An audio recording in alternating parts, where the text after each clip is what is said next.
Hello and welcome to another episode of Getting Started.life on the WGSN-DB Going Solo Radio Network. This segment is brought to you by Divorce Housing Pro. If you're getting divorced, your house is your biggest asset likely, and you should take as much care with that as you did buying it. Divorce Housing Pro can help you develop the best solutions for the best outcomes for your second act. Exciting show today. We've done a show on this already, right? We did a show on eating right. And I think, right when we were talking, we said there's different angles about eating right, right? Like, it's kind of my kids, right? If I talk to them one way and they don't hear it, and then I'm like, oh, how about this? And they're like, oh, that makes sense. I think there'll be a lot of topics like this. And we're lucky. Well, I recognize the last name here, but we've got Virginia Pleasant, PhD, talking about going local, eating organic, which I think is a big part. I think everybody, it's like a big Venn diagram, and all the intersections of people who talk about eating right. A lot of times it goes down to eat the right stuff. So really excited to have you here today. And anything to add, Mariah? This is family. I don't want to step on what you might want to ask her as well going into the show. Nope, I'm gonna let her introduce herself. It's my first time getting to hear probably the full professional intro. So after this, you're going to start eating right. She's going to be saying, I told you all along, right? And now you're on the show, you eat right. Well, it's not even just eating right. It's eating what grows around us, right? As opposed to necessarily what's put in front of us. So I'm hoping a little bit. And this is prime the pump a little bit. I'm hoping that part of this conversation, we can better understand organic. Because everything I hear about organic is like, people throw it out there, but there's really no, it's whatever. It could be, there's no enforcement to decide whether it's organic or not and how organic it is and all that. So tell us a little bit about your background. How did you get into this? Sure. Well, I'm Virginia Pleasant. I work with the Northwest Indiana Food Council here in Northwest Indiana. I am our vice president as well as our community food network director. I also wear another hat with Purdue Northwest as the interim director of food systems initiatives. So food pretty much permeates every aspect of my life, just like it touches everybody's lives in so many different ways, right? I really want to focus today, though, on eating more locally, not necessarily organic. Organic can be part of it. But I don't think that organic is the end all be all. It can be really confusing for folks. And organic is ultimately, like when you see that little green and white symbol that says certified organic, it's a certification program. People pay to be in it. And there are lots of farmers that are growing food locally that use natural practices or organic practices, but they haven't paid for that certification. So is that going to be part of what you talk about as you go on with the show? Because I think that's hugely important, right? Like, I think people don't get that it's marketing, right? That it is meant to make them spend money, and it may not be any better than what they could get and support people. Yeah, and it's, as a certification, it's not one that makes sense for every farmer at every scale or every stage of farming. If you're a new business and you've been at this for a couple of years and you're still growing your customer base, and nobody's asking for that certification, I would never advise a farmer to pay for that certification. Well, it just makes sense. Social media kind of helps with that too. There's a local group I got into. I moved up here in McHenry County a year ago, and I got hooked up on a Facebook group, and it's all like local farmers. And they're like, hey, here's when our stand's open. And, they could say, hey, we don't use this, this, and this. And ultimately, I guess it's as trustworthy as that little whatever they buy, right? The certification. So, it's a really convenient way to find that. So, but I don't want to step on the steps.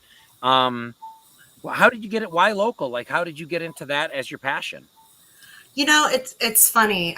Someone asked me this question recently, and, I grew up here. I grew up in Northwest Indiana. We're known for corn. If you drive too far outside of the city, you're going to see just acres and acres. And for those of you that don't know what an acre looks like, you see corn from the road all the way to the horizon, right? You're surrounded by these fields all summer long. But I didn't know what local food was. I didn't know what a farmer's market was until I went away to college at Ball State in 2001. And I went to my very first farmer's market. I was like, this is really cool, right? Like, I'm talking to farmers, and buying things that are local and in season, and they also happen to be really affordable for a broke college student. And sort of just informally advocating to my friends saying, look, like this is a really cool thing, and we can cook together and we can learn about food together. And that was the jumping off point. Ended up making that my research focus and a career ultimately. That's awesome. No, and I think I do think people are really well-intentioned but lazy when it comes to food, to include stuff like local, right? So it's like, why would I do that? Why would I change? Why would I eat locally? Why would I do all these things? And it's interesting because, they think they don't know the impact that one has on their body, but two, I think the impact it has on the area. But I got to say, when you were talking about like corn, like I think any someone of my generation is like Children of the Corn, right? That movie, Malachi, wasn't that his name? Like Malachi. And I'm like, that's what I think of, some beast out there. But that or those of us from Indiana, the little dancing crow singing about there's more than corn in Indiana. Yes, Indiana I was going to Beach. mention that. And I do love it. I thought that place closed, but we went down to Indiana Beach and I was like, wow, that was so in my head and imprinted. Mm-hmm. So like, I don't want to burn too much time. So first step, if someone's like, hey, you know what? I want to eat local. I want to really do it. And what I would say is if you can temper your answer to both sort of the urban and urban, ex-urban, because like, great, right? There's farmer markets. I look out here and I'm like, wow, the resources are amazing. But then I think about where I used to live in Oak Park and it was like all food desert, right? So the Oak Park farmers market might be once a week. And then they might have one downtown, but there was nothing else, right? So of course people are eating ding dongs and chips and stuff because they can't find this kind of stuff. So what's step one? How do they do it? So I think all of that is a really good transition to what I would say the first step is. This is why I'm a professional at this. The first step in my mind is figuring out what kind of eater you are.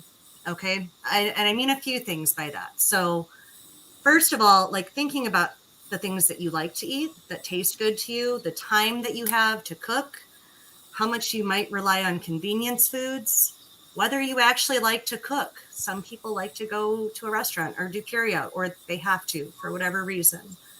But also thinking about what values are important and what drives your eating decisions. So things like organic or supporting small businesses or women-owned businesses, thinking about how far your food travels. So I'm going to dig into that, figuring out what kind of eater you are a little bit more. Because can I ask you a question on that? Sure. Like everybody seems to always want to eat better, right? Even the people who eat good want to eat better. Like, is this a good time? When people are like, I want to eat local. Do you think it's a good time to reset what kind of eater they are? I think before you reset, you have to take an honest stock of where you're at. Okay. Because you can't go from 0 to 100 overnight and expect to be successful. If you are every day eating McDonald's and convenience foods and Hamburger Helper, you're not going to go from that to scratch cooking every meal overnight, or you're not likely to, right? So taking an honest stock of where you're at and figuring out sort of where those easier shifts might be, the proverbial low-hanging fruit, right? So thinking about, okay, I eat a salad once a week. Let's think about using some local greens for that salad. Or if you know that you go out to lunch every day of the week that you're at the office, try to go to a restaurant that maybe sources some local food and eat local that way. If you know you don't have time to go to the grocery store, then look into some of the home delivery options that are out there. Are there home delivery? Oh, wait, Mariah, I just stepped on you. I'm going to ask my question next, but you had a question. I was just saying, I think it's become a lot easier too over the last 10 years. Like there's all kinds of co-ops and more farmers markets, and restaurants are actively promoting that they source local. But I also think when you talk about what kind of eater you are, I know I always get made fun of this in our family, but I don't really do a lot of fruit. I like all vegetables, but I don't do a lot of fruit. So knowing just like that I'm not as interested in, the fruit farmers, but I would take, Brussels sprouts all day long is an important thing to know. The farmers would like you.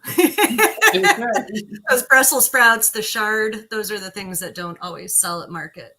But I mean, and that's a good point too, right? It also doesn't have to be the farmer's market. You mentioned that 2 farmers markets in Oak Park, it can be hard to get to them. Maybe you're working during that market. Maybe the kids have soccer. There's all of these other competing obligations in life that can keep you away from a farmer's market. Right. And there are other ways to eat local. It doesn't have to be going to the farmer's market. You can get it at the grocery store now. Like I said, there's home delivery options throughout at least most of Chicagoland. And I think it's really starting to become more prevalent around the country. And you're talking like delivery options that are specific to local farming. Yeah. So one really excellent one, and this is a company that started in Indiana, and they are in 38 markets around the nation now, mostly in the Midwest, but a little bit in the South as well, as Market Wagon. Okay. It's marketwagon.com. And when you go on there, you select what regional market you're in. And so you're only seeing farmers that are within normally about 100 to 150 mile radius of where you're at. And they do home delivery, right? Like it can't get any easier than that. You don't have to go to the farmer's market. You don't have to go to the grocery. It's just like Instacart, but for local food. Now, do you consider doing your own garden as eating locally? I absolutely do. For the DIY crowd, gardening is great. No, and I'm sorry if I stole a step. Like if that might be another step. Like we'll get into that a little bit more, I think, with step 2. But again, this is just the first step is figuring out what kind of eater you are. Okay. Because knowing what you like to eat and what you normally eat can sort of help you identify where you go next with it. Now, and go ahead. And time constraints. You touched on that. As a working mom, I would love to scratch cook every night. I would love to have all of my food come from local farmers.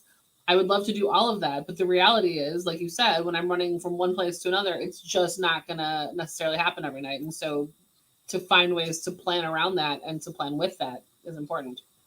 And the other thing I was going to say is, what I've seen more out here, I've got to say, than when I was in a more urban setting is local, meaning eggs, meat. Like when you'd go to the farmer's market, it would sort of be that expected mix of, they would have donuts and like tie-dye shirts and vegetables and honey. Like that was it, right? And maybe empanadas. Don't forget the empanadas. What's that? Empanadas. Don't forget the empanadas. Right. But like the reality is now that I got out here, I'll go to an event and start talking to someone and they'll be like, yeah, I buy half a cow. And I knew people who did that before, but it was a lot more work out there. Right here, I was just driving back from some doctor's appointments and there were 4 or 5 places that had fresh eggs.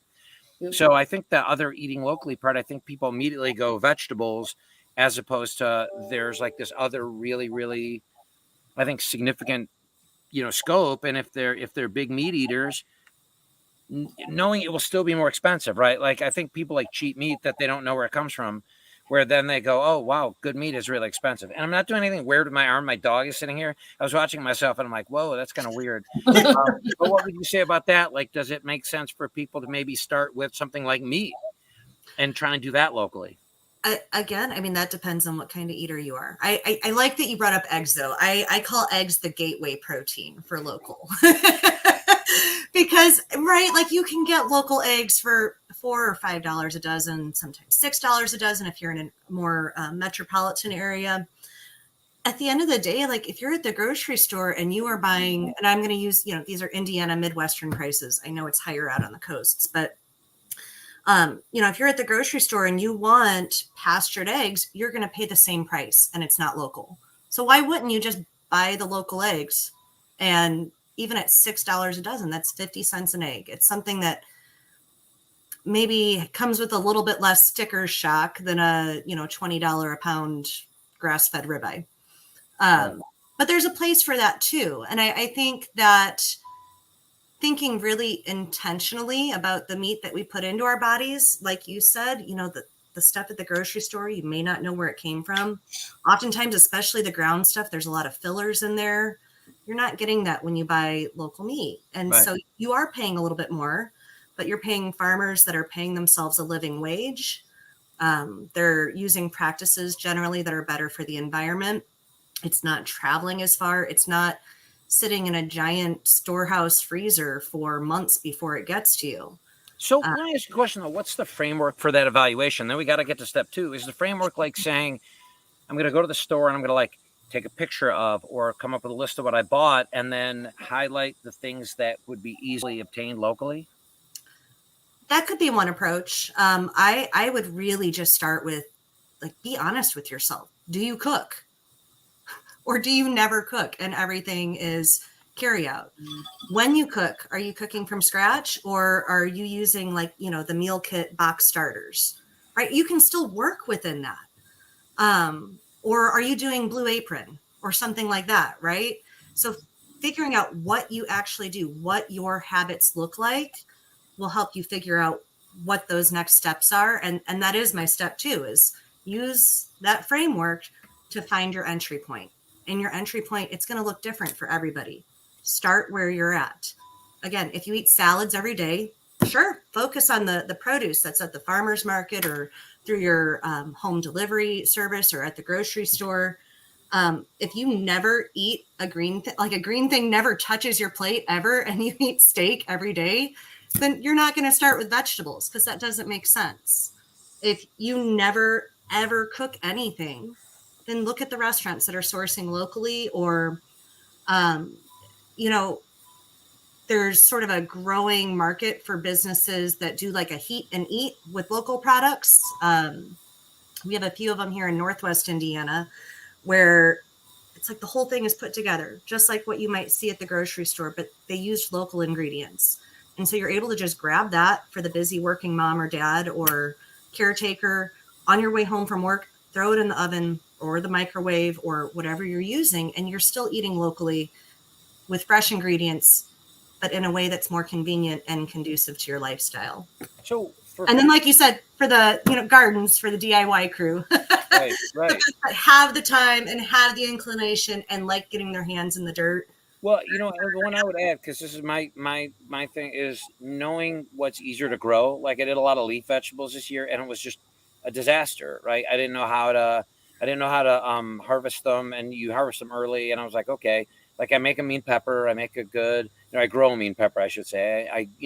So I think there's also kind of knowing what are the gateway plants to grow, like cucumbers and that kind of, like, you can't screw that up. It's almost impossible.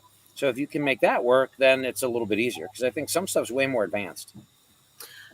Absolutely. And I think, lettuce can be hard during the summer. So I'll start with lettuce. If you planted in June and we're starting your lettuce in June, like, you're already getting into the hottest part of the season. Even the seasoned farmers that I work with, there's a slump in August because the heat is just so much. Your lettuce is bolting. It's not happy. It's wilty. Lettuce likes cooler weather. So it's something that you can plant as soon as the ground starts to thaw, and you can keep it going late into the fall, especially if you just put a little bit of a cover over it. Right. So it sounds like cucumbers, those like the heat.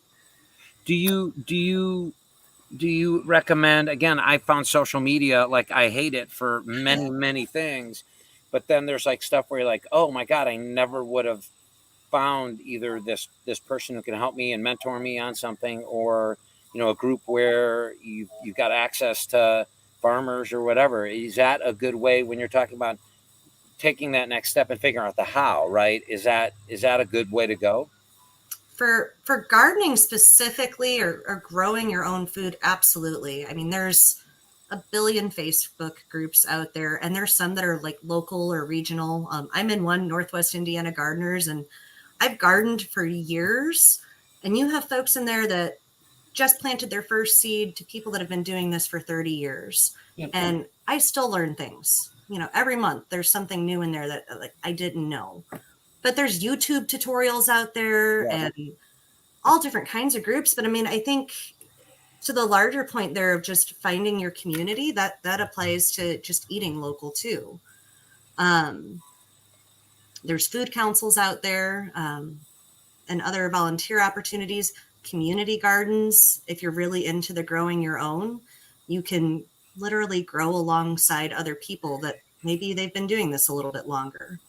And before we go to commercial, I want to ask, is there a good mechanism to find out what retailers tend to source local? Like, I remember I go to some grocery stores, even like Aldi, right? And they'll be like locally grown, whatever. But I don't even know what that means, right? Like, what is their definition of locally grown, right? Because I hate buying an apple in fall from Washington. Not because I hate Washington. I'm like, what I mean, we got apples like all over this area, right? And all that kind of stuff. And you know, you talk about it where even if you're not a tree hugger, and I tend to hug a little tree, you know, you still don't. There's still something wrong with eating an apple that was bussed across or trucked across the country or from some South American country when you could have something locally. Like, how do you find out what stores are responsible that way? Yeah, that's tricky. There is no standardized definition of local, just to be completely honest. So local could be like America. Pandora's box. For some people, that means within 50 miles. And for some people, it means within 150 or 300 miles. I kind of like to think about eating regionally. Okay. Just let's throw another term in there to confuse things more. But, you know, local is great. But we also have to be a little bit realistic that not everything is available locally. We don't have a lot of folks that are doing grains for consumers, so things like flour or beans. So you have to think a little bit further then. Right. Same thing for meat, you know, especially if we're living in these more urban areas, there just isn't the space for somebody to have a big herd of beef. So you're probably going to be sourcing it from a little bit further out. Right. And we actually hold the thought. We got to go to commercial, but hold that thought because I love to cut you off when you've got a good thought going. So we're going to go to a commercial real quick, and we'll join you after the break.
So you're getting divorced and you have to come up with a plan for your likely biggest asset, your home. What next? What is seemingly easy is anything but. There are a huge number of considerations to address to determine the best course of action. But where can you turn? A good place to start is the Divorce Housing Pro. The Divorce Housing Pro helps divorcing homeowners determine and execute a plan to resolve the sometimes complicated disposition of the marital home or homes. As the Divorce Housing Pro, I can advise you on the available options and work with you to determine the optimal one. I can provide focused mediation services to work with the divorcing couple to find the best option that serves both spouses in an equitable manner. Finally, I can provide lending support to assist you in applying for the best loan option and securing a loan to begin your Act 2. It's your most important asset. Go with a pro. Divorce Housing Pro. Loan consultation, mediation, and advice. Mediation services provided by the Divorce Housing Pro through Keystone Mediation. Lending services provided through strategic partners. Divorce Housing Pro is not a lender, does not accept applications, underwrite or process loans, nor do we make credit decisions.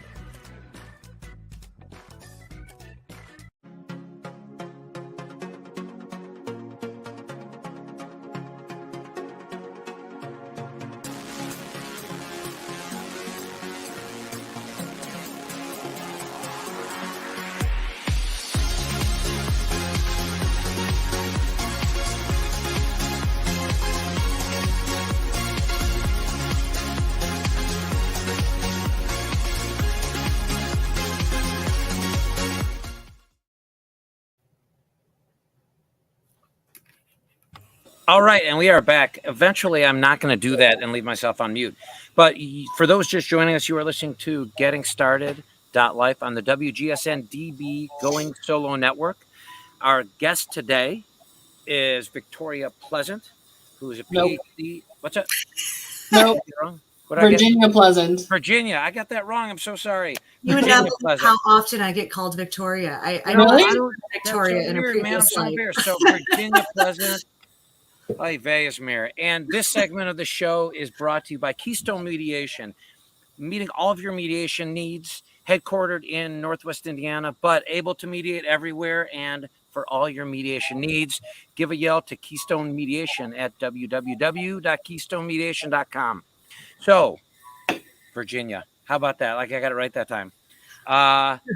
So we were on step 2 and I cut you off and you had an awesome thought. So let's finish up step 2 and finish up all the other ones. Yeah, I should have taken a note of what my excellent thought was. But the sort of high level of step 2 is just finding your entry point for eating local. Okay. Starting where you are, not trying Okay. to go from 0 to 100 overnight. So what when you've now figured out like what kind of eater you are and how you're going to do this, like what's the next step? Sure. At that point, try one new thing. Okay. Okay. So start where you're at and then add one new thing at a time. Don't try to add all the new things at the same time. So you're like you saying go like to the farm stand or whatever and go like just corn. I'm just doing corn. Well, it could be as simple as that, just trying a new vegetable or a new meat or a new cheese or a new sauce that somebody has made with local products. Or it could be, if you don't ever cook, try cooking one meal or try cooking one meal a week. Let me ask you a question on that, because I think people get there and there's like sticker shock, right? Like they're like, I'm going to do it. And they're like, hey, there's this homemade salsa. Holy crap. Like that's really expensive salsa. Like honey, I think people do it because there's sort of a difference in quality and a difference in benefit from fresh honey. And they're like, for the raw honey, I'll pay the premium. But other stuff, I think you look and you're like, some stuff's less expensive, but some stuff's definitely more expensive. I don't want to make light of that because it is a concern for a lot of families and especially right now. But somebody said this to me years and years ago, and it resonated with me that you can pay the farmer now or you can pay the doctor later, right? And what we put into our bodies is really important. When you're buying things from the people who make it or who grow it, you can ask those questions about what exactly went into it, and you can eat with confidence knowing that you have that transparency, that apple you're eating was grown without chemicals or minimal use of chemicals, that the salsa you're eating doesn't have a whole bunch of extra ingredients that you can't pronounce. Let me ask you a question, because I know there's this one service like for like weird looking vegetables that they can't sell at the grocery store. And so to me, it seemed like a ripoff. I didn't do it. But are there other means to get with like local producers to buy that stuff from them, right? Where you're like, okay, you know, do you have like the bumped and bruised thing? Because you're putting in a stew or something, doesn't matter. Right. So if you're at the farmer's market and you're in front of the farmer, or if you go out to the farm and visit their farm stand, you can always ask if they have any seconds or grade B produce or canner produce, stuff that maybe isn't quite as pretty, or in the case of fruit, it might be a little bit overripe or have a couple of bruises on it. But it still tastes perfectly fine. And especially if you're cooking with it, it doesn't matter. Not every farmer wants to sell that stuff because they might be turning it into something else for their families to eat, or they might be turning it into another product for them to sell so that they have diversified sort of income streams coming off the farm business. But a lot of them will. And they might have it just sort of behind the table at the farmer's market. And you just have to ask. You know, you talk about trying one new thing. It might be as simple as going to your local farmer's market. Yep.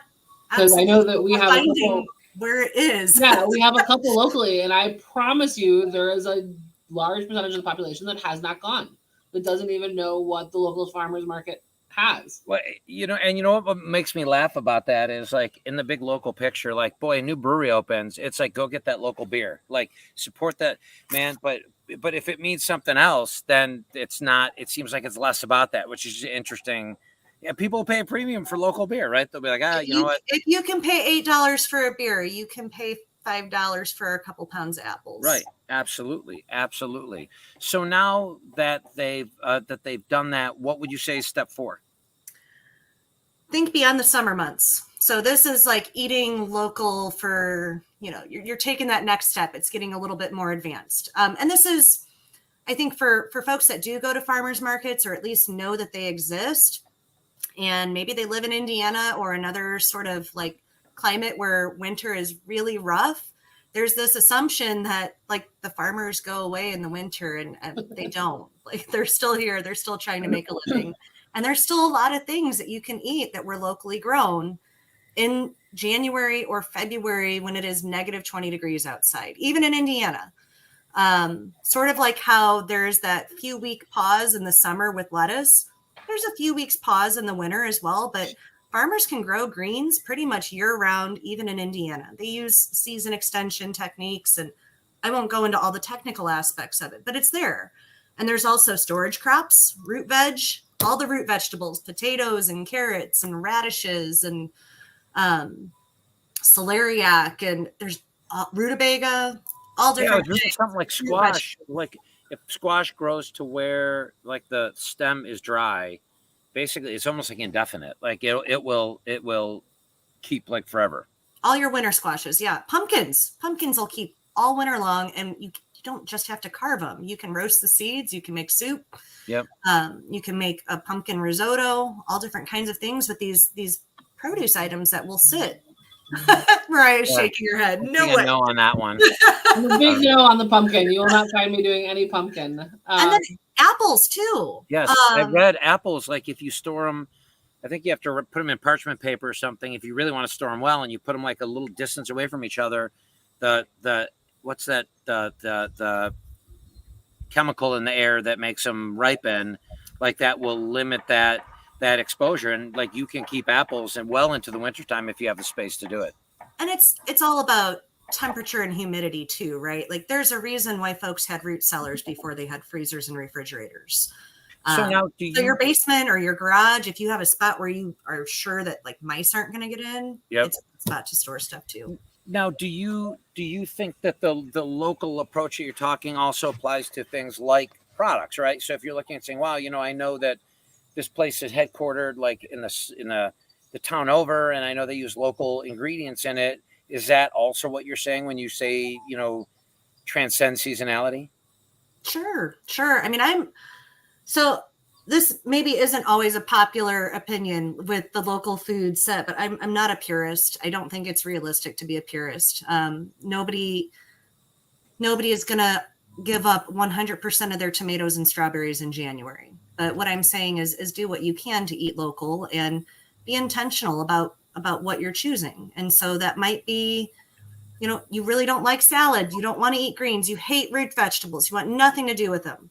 Maybe you're still buying your local eggs, and you're buying bread that's from a company that's headquartered in your state, and you're buying sauces that are made by a local company that hopefully is using some local produce to make their sauces as well. It's all about starting where you're at.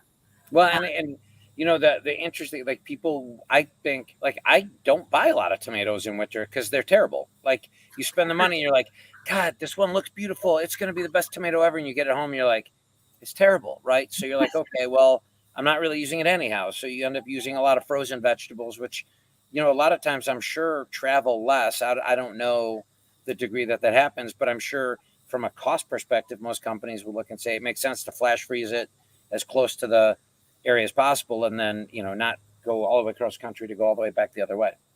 That sort of depends on the company. You'd be surprised at the amount of food miles that a lot of stuff travels. But, for folks, again, that are in the DIY crowd and they want to think beyond the summer months, you can also freeze stuff at home and throw it into a chest freezer if you have one. Get yourself one. And what I thought about on the DIY is if other people doing it, because like where I live, they have all like farm plots that you can get all next to each other because some of the houses don't have space. Like have an exchange, right? We're like, hey, I'm growing a bunch of one thing, you're growing a bunch of another. And then, you end up with a more balanced thing. And then if you do freeze or preserve it some way, you get a pretty good balanced yield. We have our time limit too, but I do want to touch on this just because I know that there's an answer to it. But the seeds that you choose to buy for planting your garden matter too. Do you want to talk to that really quick? Yeah. Very wise man named Bevan Cohen. He's based out of Michigan and starts seed libraries all over the country. Once said that your food that you grow is only as local as the seed that you used to grow it. And so what he's talking about goes, again, a little bit more advanced, and it's about saving seeds from the things that you grow. But when you save seed, or when you get seeds from somebody who has done that plant, every generation that you grow that plant in the soil in your yard, it becomes more adapted to our climate. I didn't know that. You can choose seed from the tomato that is the biggest, most beautiful, tastiest, juiciest tomato, and you're sort of selecting for those qualities in the tomato. Like, this is the very basics of like Mendel and like plant selection, right? Biology back in high school. But by doing that, you're making sure, or better guaranteeing, that the stuff that you grow is going to do well in your garden. I didn't know about that. That's interesting. So the ones that get ripe right around when you want them to, select for that, instead of the one, like the stuff that's still, the tomatoes that are still sitting on the vine after that first frost, they didn't make it. But if you save seeds from something that was ripe, you're sort of selecting for that earlier harvest. Well, and there's a whole hybrid heirloom question, and I'm even playing around with that right now. And it's funny when you talk about the saving seeds, like, you realize how much you throw away. I'm like, holy crap, like, there's so many, like, you have a green pepper and you're like, wow, I could create a nice seed bank myself. And I got one of those food savers, and you suck the air out, and you put in an envelope, suck the air out, and you put it aside, and that'll last for a long time. Although I did learn, when you're drying them, make sure you know which one's which, because I had a really bad jalapeno experience, and I knew, obviously you wash your hands after the jalapeno, but the seeds all kind of look the same. So that was a really bad experience this week. That was probably the worst I've had. So I think an organized approach to that definitely makes sense. I do also want to approach, and it can get a little bit tricky. Like tomatoes, you have to ferment the seeds a little bit. But again, YouTube is a great resource, and there's all different, if you Google it, there's lots of resources out there. With hybrids, I will say, so if you're buying like a hybrid green pepper at the store and you try to save those seeds, that plant may not necessarily produce the same way. Right. Or even buying non-hybrid seeds and then growing them, whatever comes out of those might have some of the same issues from what I've read. Yeah, if you get cross-pollination and that sort of thing. You had mentioned eating local beyond just like fruits and vegetables too, and leaving less of a carbon footprint. I think it's important, like even little things, like when I go to the grocery store, the tortillas that I buy are the ones that I know are made in Chicago at El Milagro. So I know that they're coming straight from, Pilsen, and they're coming over here. And you can do that with a lot of things besides just your fruits and vegetables. It doesn't hurt that those tortillas are warm when you buy them. And the best, but yeah, they're awesome. Yeah, they spoil quick. There's lots of examples. There's lots of examples like that. And one really fun one for anybody that lives in Indiana, Colgate toothpaste actually sources most of its mint from mint farmers in Indiana. Mint is Indiana is like third or fourth in the country for mint production. And a lot of people don't know that. Wrigley Gum sources their mint from Indiana farmers. Interesting. And so if you do a little bit of digging, and it's not always super obvious, right? But if you do a little bit of digging, you can normally sort of find replacements even for those convenience foods. Well, and it seems like the more deliberate you get, let's say for whatever reason you're getting deliberate, the more deliberate the entire process gets, right? So as you're starting to look at like, how can you do this from the local standpoint, there's probably that tangential benefit of now I'm actually looking at like what I'm buying, and wow, I don't want to eat this crap. Like I want to eat other stuff that's better for me. And you might fool yourself into eating healthy. Maybe, or maybe you go to the local brewery and you have a few beers that were made with local fruit. It's wherever you are. Yes. So, because we will run out of time, what's step 5? Step 5, spread the word and build your community. I love that. I really like the idea of conviviality, which is celebrating food, and not just celebrating food, but celebrating it with people, literally sitting down and breaking bread with people. So it's an integral part of a lot of religions. There's a reason that food is celebrated. I mean, besides the fact that we need it, but many cultures, many religions really focus on some celebration of food.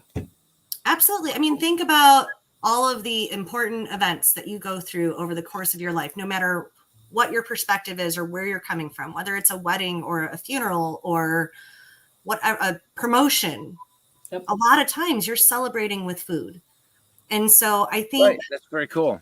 yeah, I think making food a daily celebration, even, we all laugh at the Instagrammers, but like, if you make that local salad with all local food, take a picture of it and give those farmers a shout out. Yeah, see that I could see being, yeah. Or like even doing like a potluck, or if you do like a Sunday family dinner, everybody brings stuff sourced local, and you make it something where there's a lot of participants, and I hate to say you're gamifying it a little bit at that point, but yeah, right, you're making it like, hey, here's something that's important, and we want to all support it, and that would be really interesting. Like it's the ideas that come out of a dialogue like this are amazing. Yeah, no, I think. Yeah, and in addition to that, I will say, in addition to sort of celebrating food and breaking bread together, finding community could also look like volunteering. If you have time on your hands, volunteering with a food council or a food bank, or getting involved with your school's PTO to try to get some farm to school initiatives going. I mean, there's a lot of different ways to build community, but I think the simplest, beginning point for a lot of folks is just celebrating food and enjoying food. It doesn't have to be this burden to eat well. No, I agree with you. It's amazing how much better you feel. So before we run out of time, biggest mistake, what should people not do for fear of failure? Well, that's exactly it. Don't stop yourself before you get started. Eating local does not have to be all or nothing. Start where you're at, start small, and build off of those early wins or successes with eating local. You don't have to go from not eating anything locally grown to eating everything locally grown. It's not realistic. Got it. So question, I mean, usually we have people give a business shout out and stuff at the end. Wow, the sun is starting to move. I'm glad we're baking out here. What would be like, if I would say, one, if they want to contact you, but I don't, because you're specifically Northwest Indiana. So if anyone is sort of in our geographical area, maybe what's the best way to get hold of you?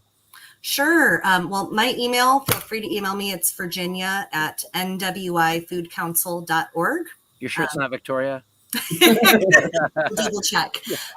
But we have, the Food Council has a website, obviously, nwifoodcouncil.org. And even if you're not local, feel free to reach out. I'm in a lot of meetings that span across the Midwest region, and some national phone calls on a regular basis as well. And chances are, if I don't know who to connect you with, I can find somebody that can help you out. Makes sense. So I really want to thank Virginia Pleasant for joining us today. I'm never going to live this one down. Mariah's going to get me on this one after. But I really want to thank you for joining us, because I think it's interesting. And I started this out talking about how we've talked about eating right. We've talked about fitness a couple of times. And it's just very interesting when we have a different guest with a different perspective, because there's some people are just hardcore about macronutrients and all kinds of stuff. And I like this because there's kind of a casual piece of it, right? There's an aspect of like it being not like this crazy thing where you're charting stuff and being very, very exacting, but you're really doing great things for your body and great things for producers in the area. Because I do believe if we don't protect local small farmers, local small businesses and things like that, the big guys have the resources to make it where that's the only choice, I guess. And that's where, I think it's sort of like the patriotism thing for me, when people are patriots for veterans, right? They say they're a patriot and they drive around with a flag, but have done nothing for veterans through their action. And I think a lot of people are all about the local until it becomes work, and then they're less about it. So I think it's a great thing to talk about. And then they find out they feel better. They find out they're cooking more, and great things happen. And I think that's a really good point. I just wanted to sort of amplify something you said. It is important to support local, because we all saw what happened in 2020 when all those supply chains that were national were disrupted. Yep. Who stepped in? It was the local farmers and the small businesses that seriously mobilized to make sure that communities had food to eat. Right, so right. Supporting local builds resiliency too. Well, and I even think when you're local too, you go to like the farmer's market and there might be something not there, or something that maybe the growing season was hard for a particular type of plant, or in general.